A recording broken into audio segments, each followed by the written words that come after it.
要上场的这位朋友是今年的新朋友，可以说是有痞帅的外壳，但有着一个东北的内核。掌声有请浩。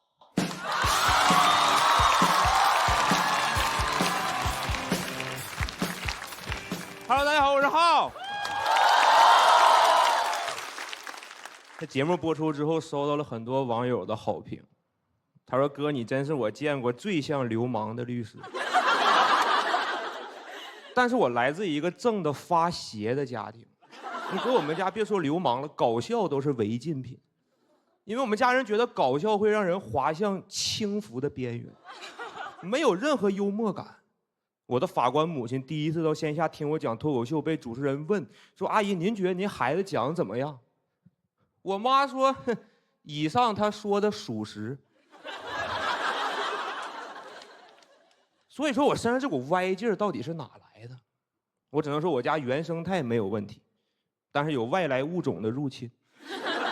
我继父，他太社会了，一生兄弟大过天。你从他身边的哥们儿就能看出来，身上都得纹点东西，那种东北简笔画，然后纹个龙啊，纹个虎啊，最狠有人直接搁手背上纹了个刀字儿。后来知道他原来想纹忍，他没忍了。我爹其实是一个很喜欢热闹的人，自己搁老家那边收拾出来一个小院，以前每周都叫一帮兄弟来家里吃饭。他订了一个能坐20个人的餐桌，做饭用的都是那种农村烧柴火大铁锅。那桌上坐满人那一刻，我一看，那是继父吗？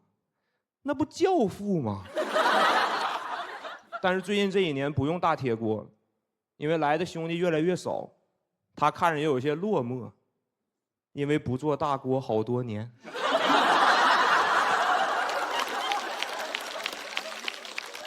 其实我跟我这个继父之间几乎没有什么父子的回忆，倒是总有一种那种隐约的尴尬。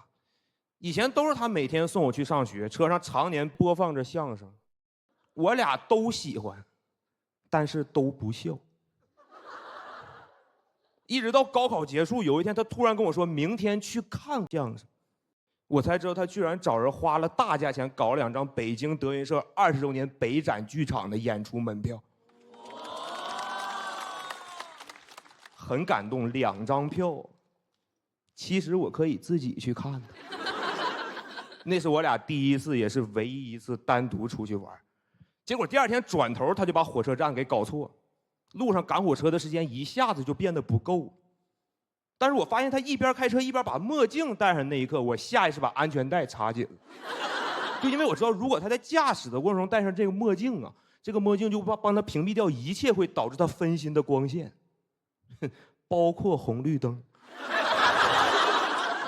我爹那一脚油门直接上了外环，我爹闪转腾挪的时候，我提醒他有区间测速，他说区测速啊。我俩是离发车间还有最后1分钟，连滚带爬赶上那个火车，但是一路上我们再也没有说过话，一直到车过了山海关那一站，我爸突然怼我说：“我要给你拍张照发个朋友圈。”就那一刻我知道父爱无声，但得留痕。他一边拿手机一边问了我个问题，给我问住。他说我票呢？就那一刻我就怀疑到底有没有过这2张票。我爷俩浑身上下一块找，最后他是看那个墨镜才想起来，因为今天早上戴了墨镜，所以那2张票被他忘在了他汽车的遮阳板里。就那一刻我好像学会了相对论，朋友们，空间跟时间很神奇，这是相对的。就比如说那一刻我在火车上，我离郭德纲越来越近，但是我也离郭德纲越来越远。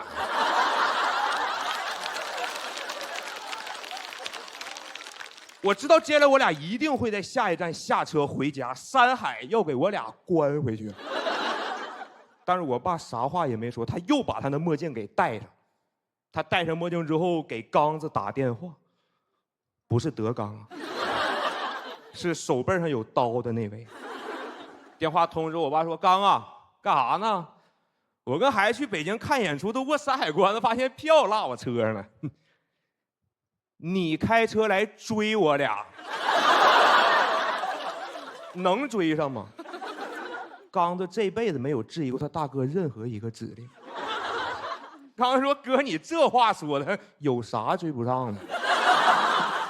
你慢点开就能追上。哎，你跟孩子坐谁车去的？”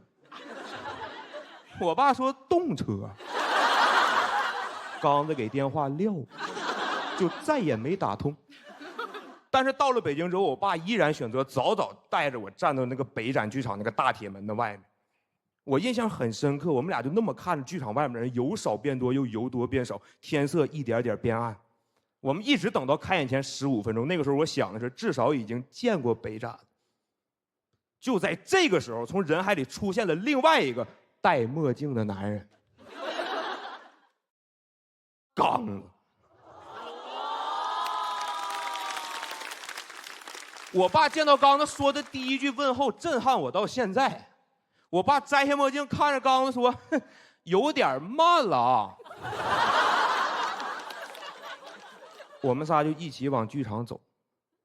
我们仨进了北展那个大铁门之后，我敢说我们仨这辈子也没见过那么多的票贩子。我们被票贩子包围了。我爸问了一下那个价格，比他买的便宜多了。我们仨当时都很尴尬。我爸看眼票贩，又看眼刚子，早知道搁这儿买了啊。但是刚子一定是我们那里最尴尬的，因为大家还记得我最开始跟你们说，我爸找人花了大价钱搞这2张票，刚子就是这个人。那天的结局是给刚子买一张黄牛票，刚子根本就不喜欢听相声。我们仨一起进去看演出，全场爆笑如雷，只有刚子跟我爹不笑。我就问我爸，我说：“爸，你咋不笑？你是不是累了呀？”我爸说：“没有咱仨有意思。”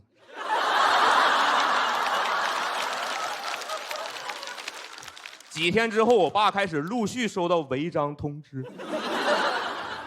闯红灯、超速。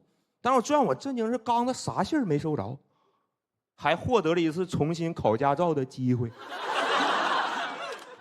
你知道有一年过年的时候，我跟我爹，我俩人喝都有点多了，我就突然问了我爹一个问题，我说：“爹，咱俩能当兄弟吗？”我爸说：“当兄弟你还差点意思。”我就想起了当年这件事，我就问他，我说：“爸，如果当年是你跟刚子去北京看演出，但是票落车上了，你俩是不是没招？”我以为问住他了，但是我爸笑得特别轻蔑。我爸说：“那有啥呀？刚子不在，还有你勇舅；你勇舅不在，还有你彪叔；你彪叔不在，还有你强子哥。”朋友，就那一刻我释然了，我当不了我爸的兄弟，只有刚强彪勇的人才能当我爸的兄弟。先讲到这儿，谢谢大家，我是浩。